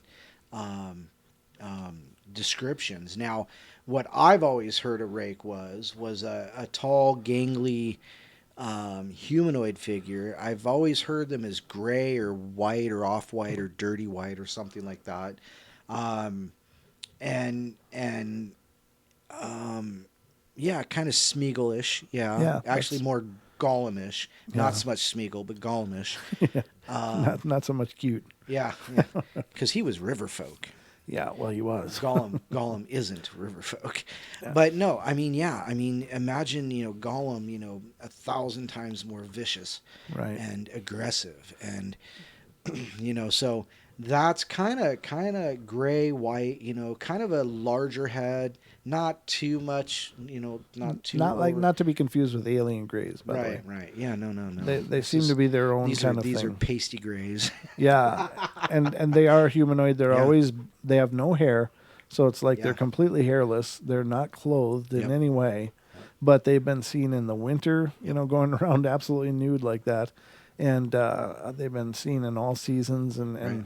they're extraordinarily rare though. So what are they exactly? I don't know. There's some kind of cryptid, and perhaps they're a subterranean race kind of thing, Oh. where they wouldn't need hair or clothes. Morlocks. Morlocks. Yeah. Morlocks. Yeah, maybe it's some kind of equivalent to. We're just Eloy. That's an interesting thing. I hadn't thought about but it makes perfect sense to say that they're ground dwellers. Yeah, They're subterranean of yeah, some kind. subterraneans. Yeah. Yeah. So I mean, they wouldn't need probably a whole lot of hair, because when you go down in the ground, I mean, it's always a constant like 57 degrees. Yeah. When you get below the frost layer and stuff, so it's cold. I mean, to us, because we're used to being closed. Yeah. But perhaps these things, if they are indeed real, and I believe there's something to it, and it's up to you to formulate whatever opinions you want. But Right. if they are real, they've become adapted to their environments. Right. Perhaps they just come up, and it's amazing. A lot of people think that it's just ground, but the surface of our Earth is absolutely infested with catacombs and tunnels and cave systems. They're everywhere, and you'd be surprised at how prevalent these subterranean tunnels and perhaps extinct lava tubes are. Right. But this is just honeycombed. The ground is honeycombed with caverns and stuff. I believe it's a hollow earth. Well, yeah, I do too. I think there's something to that as well. Yeah. Gordon N says, sounds like a scary story of Wendigo from the northern native nations. And no, I would have to go something different, because I've heard quite a few different descriptions of Wendigo as well. And Well, this doesn't fit what I've heard. Well, he's got a point. That's the problem. The Wendigo, and this is something we discussed with Duke on the show, and you can certainly ask Duke Brian Sullivan in the chat if you want a better understanding of this, because he can explain it much better than I can. But there are several different variations of what Wendigo actually means.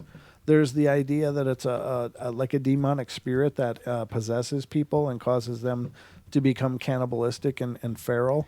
Those Another Stick Indians. Well, that's a definition of one version of Wendigo. Yeah. But yeah, it's like a stick Indian kind of thing, right? But another version is that they are these gangly wraith-like figures they're physical, but they have long talons and often wearing antlers and things like that, depicted showing that. But there's some variations that I've heard that says that they have no depth. They're only two-dimensional, and so when they want to disappear, they just turn sideways and you can't see them. Wow. I don't buy into that so much, but I'm just saying that idea is out there. And then there's the idea that it's actually a version of the Bigfoot, but an extraordinarily ferocious and feral Bigfoot, not the civilized sweet giants of the forest. You're talking about yeah, Yeah, and I'm referring to the story that Duke told us. So the face eater. the couple that was up in Alaska, and they lived on the property that was basically between a type 4, which is the Wendigo type, right. Bigfoot, and the normal type. right. And the young one was following her as she was hiking, and they went through an opening, which was like a little opening that had a big wooden X in it, and they went past it, and they hid after they went past it through this clearing. They hid in the woods on the other side, and sure enough, the juvenile Bigfoot followed and it got like right up to that X, and it said, all of a sudden, there was just this huge roar, and this big Type 4 Bigfoot was shredding this, in like 3 seconds, shredded this juvenile Bigfoot. Right. And, it was just horrible. I mean, even just the retelling of it, I can just picture that in my mind. It's like, oh. So, again, talk to Brian Sullivan, Duke, Right. in the chat. He can definitely clue you in more on the specifics of that. He's a walking encyclopedia for cryptid lore. Dezombified in chat says, creepy AF.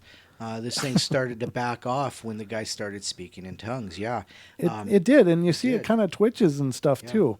Now, it shouldn't, as far as I know, I've heard of people making claims like that, that prayer can be a protection. I've also heard people that tried it and it didn't work. But, there's something to be considered there, because you're right. It seems to like twitch and like do that, and then it goes off, and then it goes off to the left, as Don was saying.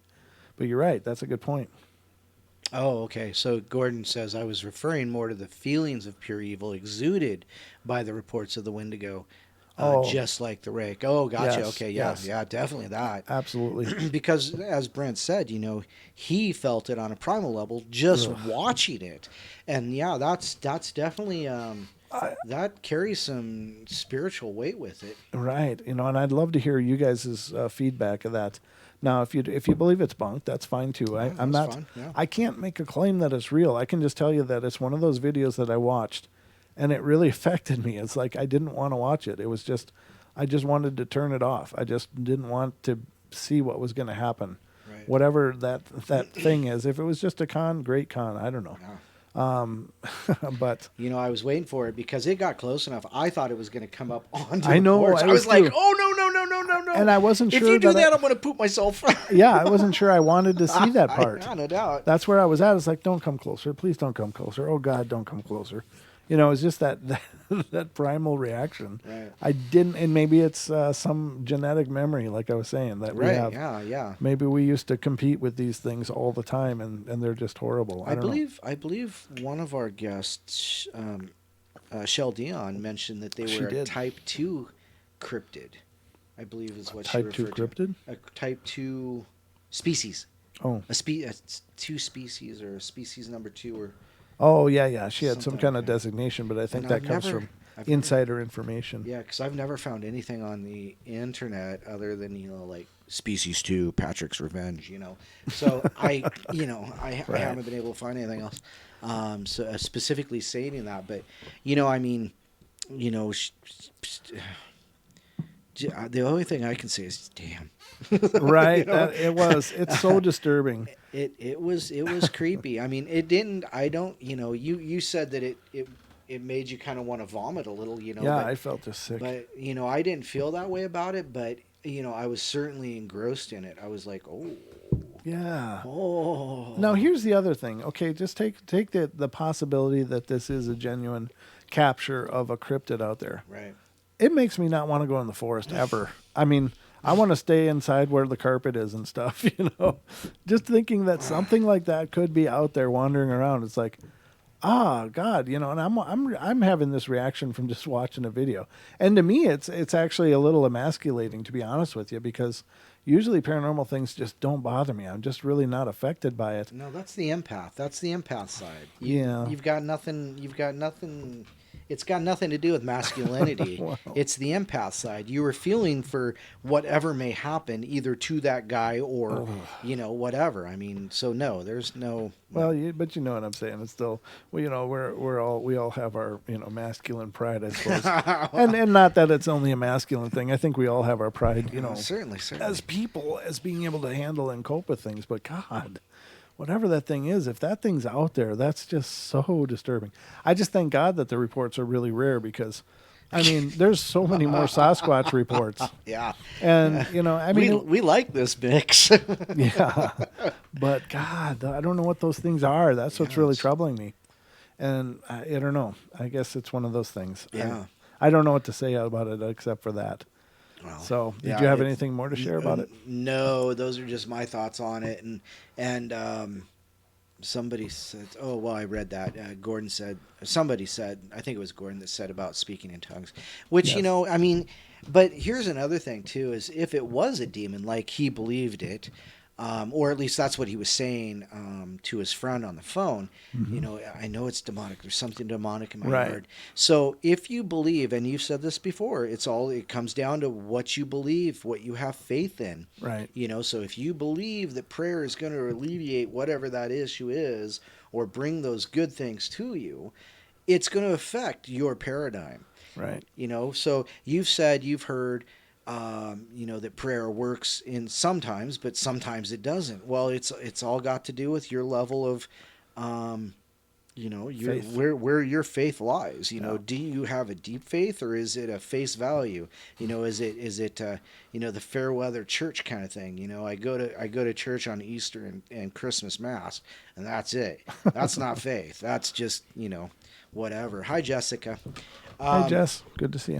So, so that's my, but what my point was is that they believe it was demonic, and they started to pray and speak in tongues and things like this, which I have a very peculiar. Well, I know it's a view weird on it. concept, yeah. But I don't understand too much about speaking in tongues either, but they say it's a powerful channeling, and at that point it becomes paranormal to me. But whatever the case, right. if it's some Well, certainly supernatural. right, but it's I guess it's pretty powerful if you have faith in that. But Yeah. I don't know, but whatever that thing is, I'd be installing motion lights and stuff, so that they come on every And time. exterior cameras. Right. And ladies and gentlemen, if you ever have trouble with a cryptid and you want them to leave your house alone, install motion lights around, Yeah. because there's something, and this is for Bigfoot, for Dogmen, for everything. They don't like the light. In fact, if you ever want to really piss off a Bigfoot and you're out in the woods, shine a big mag light around. Or take a dog. Yeah, well, no, the dog would just be an hors d'oeuvre most times. It's not. They're not intimidated by dogs. They just don't like that they can hear them. Now it's time for the main course. Yeah. Crunch, crunch, crunch. Right. Yeah, exactly. But they hate when you shine a light, and you can understand why. I mean, these things are Right. navigating by their sensitivity of their eyes. So I'm sure a mag light would just about, give them a headache. Well, and lasers too, I guess. Well, yeah. I mean, but you can't really Laser see by piss a me off laser. too, but Yeah. Yeah. So. Oh, what's that in the eye? Yeah, It's the it also pisses off the police helicopters. Just for the record, It does, doesn't it? I knew a guy who was standing outside his work, and a state patrol helicopter came over, and he had one of those green military lasers, and he started shining it, and the next thing you lit knew, them up, and there's 5 cops around. there was cops everywhere, and they were pissed Yeah. because they must have some kind of detector on there that it feels like they're being painted by a heat seeker or something. But God, yeah, he actually did some jail time for that. So that is no joke. Anyway, but yeah, that video is really disturbing. And if you haven't seen it, please look up in the chat, and you will see Don's link. Yeah, I'll drop it again. I've dropped it a couple times. Otherwise, go to the Facebook page of Paranormal Portal Radio, facebook.com/Paranormal Portal Radio, and you can find a posting of it on there. Better yet, you can like, share, and subscribe, and Well, hit yeah. that bell. Yeah, please like, share, and share, and subscribe. We're definitely working hard to get the portal to grow. And, not that we don't already appreciate the hell out of each and every one of you guys who've made this an incredible journey, but, we're just ready to turn the next corner and see where we can go with this. But, every bit of growth that we've had so far, you guys are the reason. So Yeah, absolutely. thank you all so much for that. But This is a grassroots movement right here. it's just organic growth, ladies and gentlemen. Not one advertising dollar has been spent on the portal. It's Nor something. GMOs. Yeah, we are completely organic, non-GMO, no glyphosate that I know of. NPCs. Finally, I'm coming back around to what I have forgotten about that movie.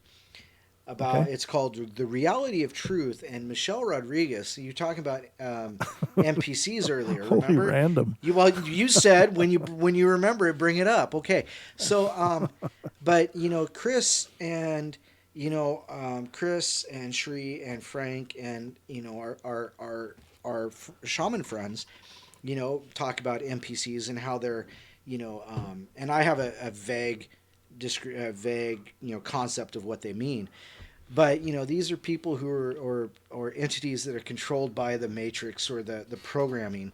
Mm-hmm. Well, Michelle Rodriguez just I like her view on it a lot better. And she has done ayahuasca, and that's what she's talking about in this movie is her trip and what she realized from it. So, so my point is that Michelle Rodriguez, and she's got the mouth of an inner city kid, I tell you, which is cool. I mean, I can relate, but she just says, if you're an a-hole, you're an a-hole. True. And so, you don't have to believe what I believe. You don't have to believe in what I've done. You don't have to sit and listen to anything I say. Right. So if you just want to walk that way, walk that way. I'm going to walk this way. If you want to join me, come with me, basically is what she's saying. Mm-hmm. So, and that's and as soon as I saw that, I'm like, that's what Chris and Frank talk about when they talk about NPCs, Yep. But she wasn't portraying it. Now, maybe her opinion's changed, or maybe she's had realizations since then that puts him more into the NPC idea. But she just said, pretty much, you're an a-hole. I don't have to, you don't have to believe anything I say. So go that way. We're good. She doesn't interact with them. She doesn't shake that vibration. She just lets it go. Yeah, that's a pretty good way to be. I mean, it's. I like that idea better than the NPC idea where they just don't matter. Well, yeah, and I think that's the dangerous part of using terms like that, because it dismisses value in some senses, and I don't think Chris has ever done that. He's always been, look, they have a consciousness. It's just that it's not an organic consciousness, and however you believe it. I mean, and at the end of the day, these are all just terms that people throw around to try to explain the nature of reality, and it's going to vary from person to person. It's going to vary by paradigm. It's going to vary by understanding, and I think in some ways I think people are too focused on what's wrong with everyone else. You know, part of my issue with that whole thing, the whole NPC thing, and this is just from my point of view. I'm afraid of being an NPC, something that's not, organic, So, I just don't believe I don't believe for me that's possible. I know the people I connect with, Brent and everybody in our chat room and my friends, my very limited circle of friends are real in the most sense, the biggest way I can think. But there are people that I think are faker than a piece of credit card, Here's your fake money, So there are people like that in my life, and that I won't. And there are people that I've cut out of my life that are faker than Pamela Anderson's front end. But anyhow, so I understand, but it always makes me wonder, because we know Chris, and Chris knows me, and he knows I'm a flake, but I wonder sometimes how I'm viewed in that sense. And because I got to tell you, being an NPC just scares the hell out of me. Well, sure. I mean, I like the way Michelle Rodriguez talked about it a lot better. Well, I think, I don't think, I was able to vibe that way with her. Now, that's not to say, I don't vibe with Chris. Chris is a great guy, and Sheree's great, So, I mean, but when I first heard them say NPC, I'm like, I know what an NPC is. And I often wonder.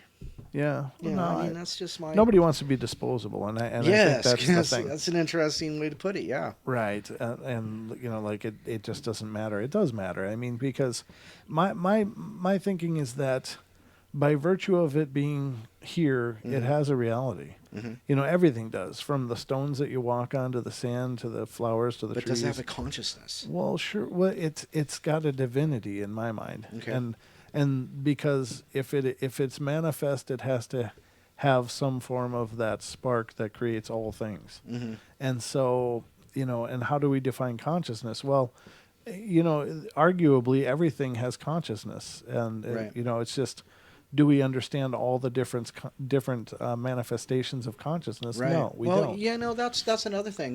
That might be a better way to say it, is just my particular filter, my consciousness is different than his. But it doesn't disqualify me as being Right. organic or of that persuasion or whatnot. Mm-hmm. So that's an interesting way to look at it. That kind of brightens my day a little bit, but and that's part of why I wanted to get back into my spirituality, because the other night he did a live stream and I was really connecting with some of the things he was saying. I can only listen to it for a little bit though.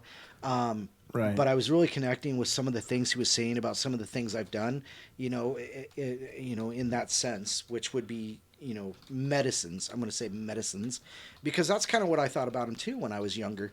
I was young enough to know better, but old enough to understand that it was my choice and what I was going through. I'm prepared for those kind of things, as opposed to other people in my life that used to do it with me. So I want to kind of explore my spirituality through those means again, and because it was fun. It wasn't just fun, but it was spiritual. It was really an awakening, and I really kind of miss it.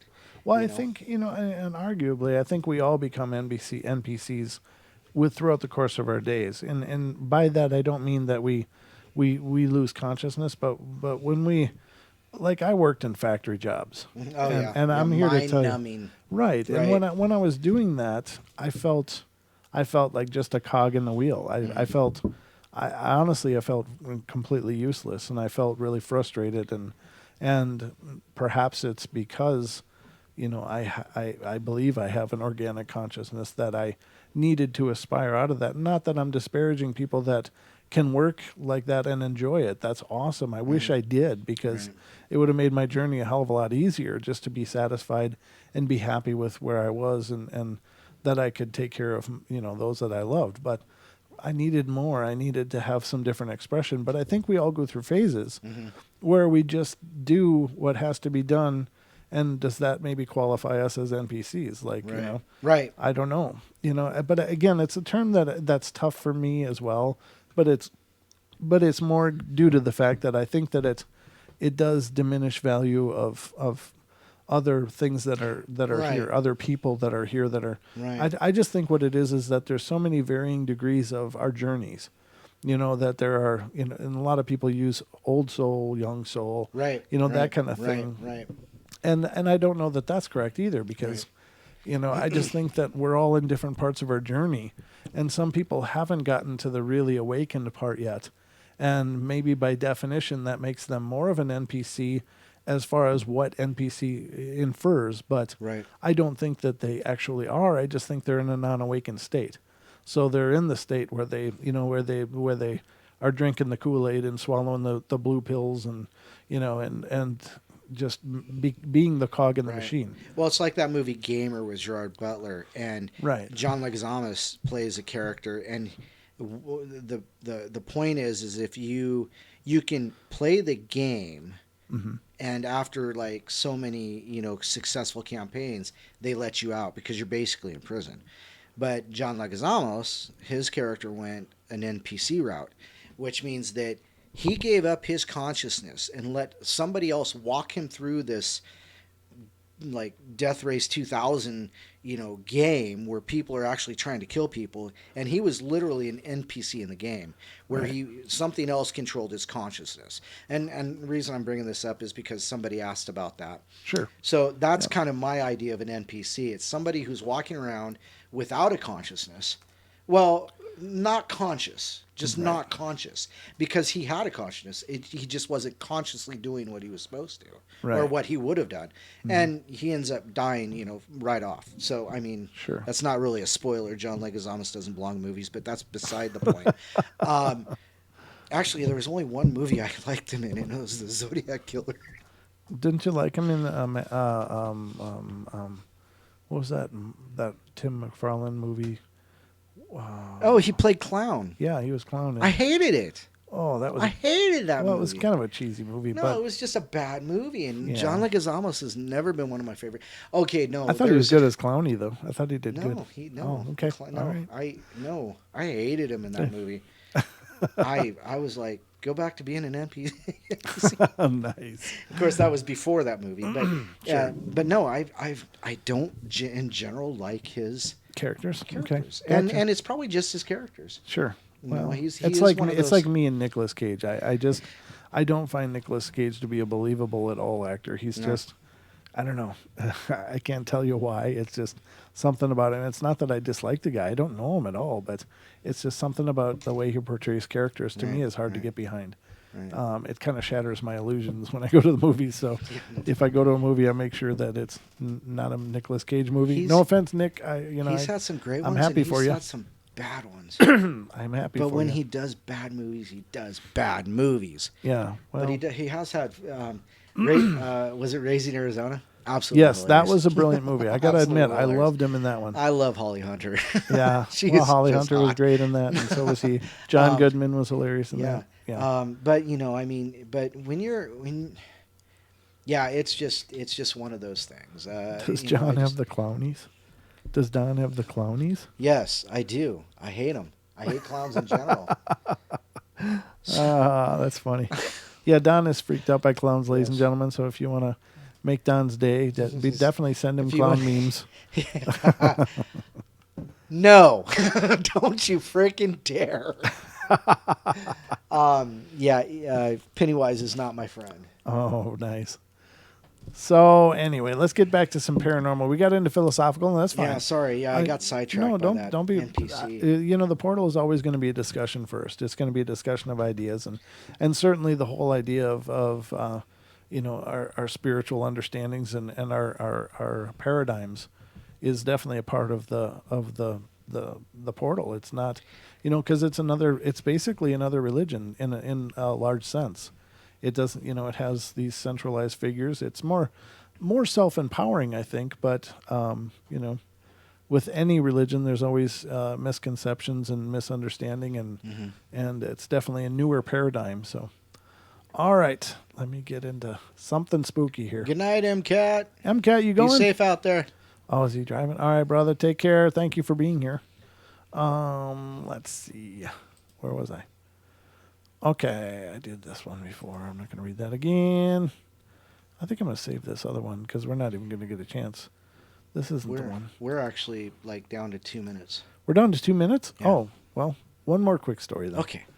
I used to live in a 150-year-old house that has been in and out of our family for about 100 years.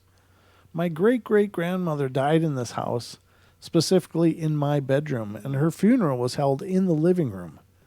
I was not aware anyone had died in the house until I was a little older, but from the time I was 5 or 6 years old, I frequently was woken up in the middle of the night to see an old woman in a nightgown staring over me at the foot of my bed.